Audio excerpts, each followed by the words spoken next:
Welcome to the second programme in our series introducing Tarocchi, the card games played with tarot.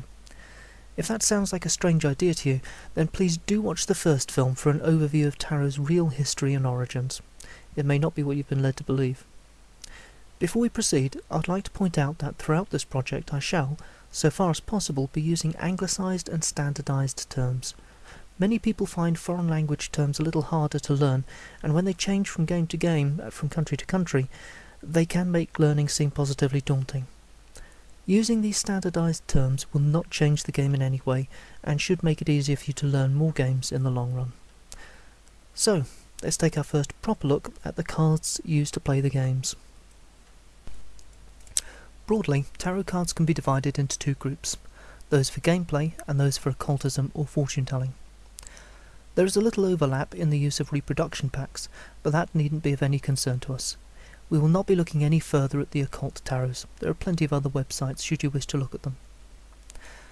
The cards that are used for gameplay themselves fall into two groups, those with French suits and those with Latin suits. Most countries use French suits these days, but the Latin suits are still used in Italy, Sicily and Switzerland, and of course by those who just prefer them. The standard tarot pack has 78 cards consisting of two parts.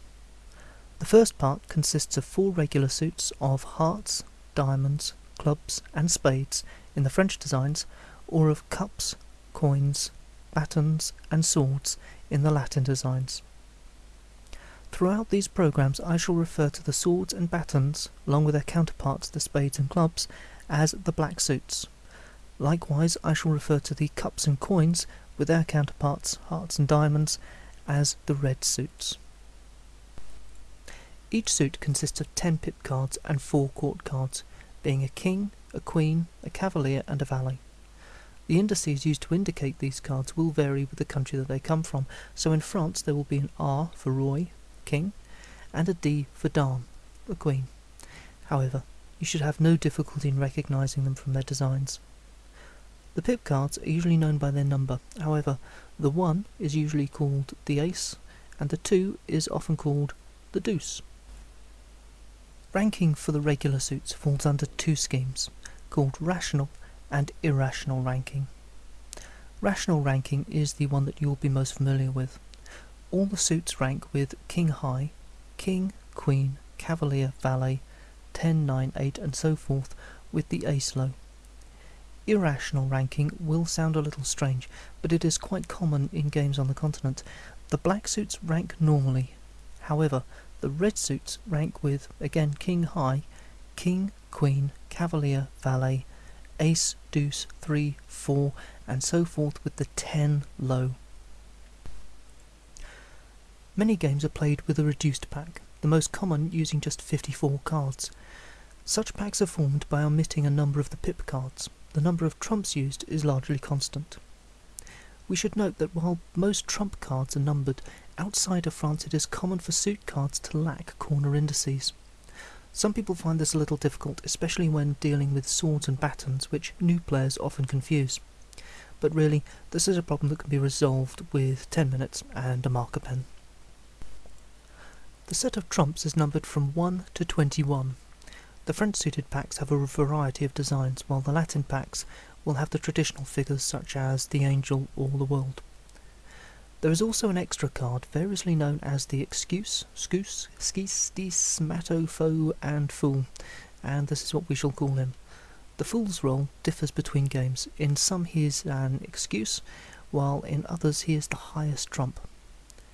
The trumps rank according to their number with 21 high. However, in Italian games the angel, while numbered number 20, outranks the world, which is still numbered 21.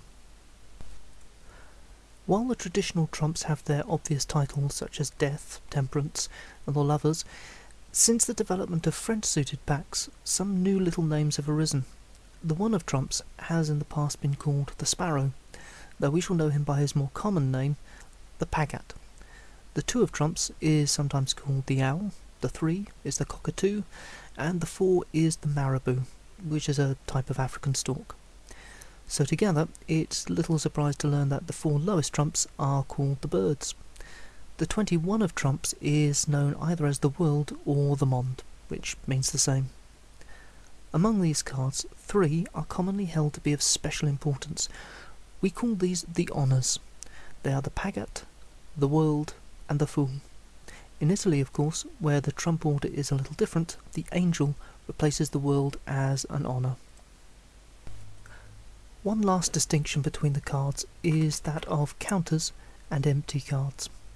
A counter is usually any card worth 2 or more points, while an empty card is one that is worth either 1 or no points. In the next programme, we will take a brief look at the basics of gameplay. Don't forget to visit the website www.tarachino.com and download your PDF book of rules. Until then, thank you.